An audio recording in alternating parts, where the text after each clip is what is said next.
बिहार में दरोगा को ही मौत के घाट उतारा। खेत में हाथ पैर बांधकर एएसआई की मिली लाश। कौन है हत्यारा, क्या है पूरा मामला? बिहार में चुनावी माहौल के बीच सिवान जिले से एक ऐसी दिल दहला देने वाली खबर सामने आई जहां दरौंदा थाना में तैनात एएसआई दारोगा अनिरुद्ध कुमार की बेरहमी से हत्या कर दी गई। हत्या की वारदात इतनी खौफनाक थी कि जिसने भी सुना उसकी रूह कांप उठी।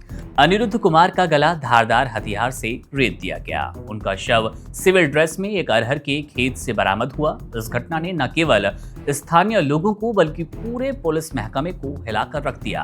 अनिरुद्ध कुमार सिवान जिले के दरौंदा थाने में एएसआई पद पर तैनात थे।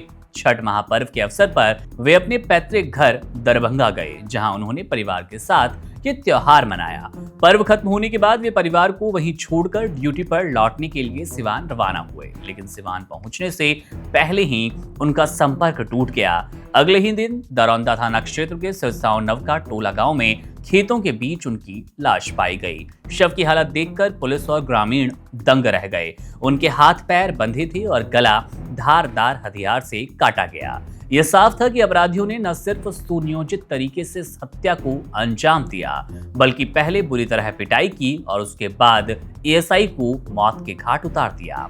पुलिस को शक है कि अनिरुद्ध कुमार को किसी ने फुसलाकर या किसी ने बहाने से बुलाया होगा और फिर साजिशतन उनकी हत्या कर दी गई। हत्या के वक्त वे सिविल ड्रेस में थे, जिससे ये लगता है कि वे किसी आधिकारिक मिशन पर नहीं थे, बल्कि किसी व्यक्तिगत सूचना या कॉल पर बाहर निकले होंगे। जांच एजेंसियां इस बात की भी पड़ताल कर रही है कि क्या उन्हें किसी अपराधी गिरोह से खतरा था या हाल ही में उन्होंने किसी केस में कार्रवाई की जिससे किसी को रंजिश हो और इस तरह से हत्या का पूरा प्लान बनाया।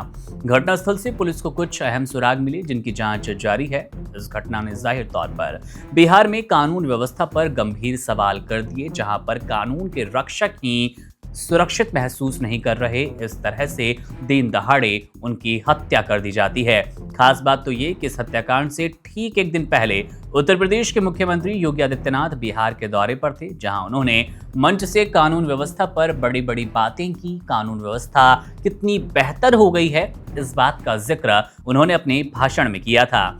उन्होंने कहा था कि जहां भाजपा की सरकार होती है, जहां एनडीए की सरकार होती है, वहां कानून का राज चलता है, अपराधी पताल में छिप जाते हैं। इस तरह के उनके बयान अक्सर हम सुनते हैं और बिहार के इस दौरे में भी कानून व्यवस्था के बड़ी तारीफ करते हुए, गुणगान करते हुए सीएम योगी, उत्तर प्रदेश सीएम नजर आए थे।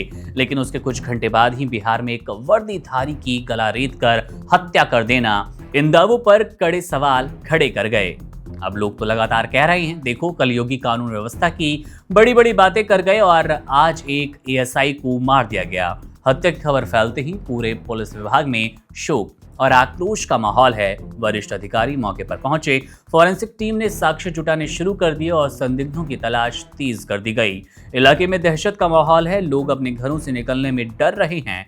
वहीं अनिरुद्ध कुमार के परिवार का रो रो कर बुरा हाल है। सवाल एक कि आखिर उनके बेटे, पति और पिता को इतनी बेरहमी से मारा किसने? इस हत्याकांड ने न सिर्फ एक परिवार को उजाड़ दिया, बल्कि बिहार की सुरक्षा व्यवस्था की पूरी पोल खोल दी। अब सबकी निगाहें इस बात पर टिकी है कि क्या पुलिस अपने ही साथी के हत्यारों को जल्द पकड़ पाएगी या फिर ये किसी ठंडे बस्ते में पड़ा सा रह जाएगा। बहरहाल मामले पर हमारी नजर है। जैसे ही कोई अपडेट मिलेगा आपसे साझा करेंगे। तमाम बड़ी खबरों, जानकारी के लिए आप बने रहिए वन इंडिया के साथ। शुक्रिया। Subscribe to One India and never miss an update. Download the One India app now.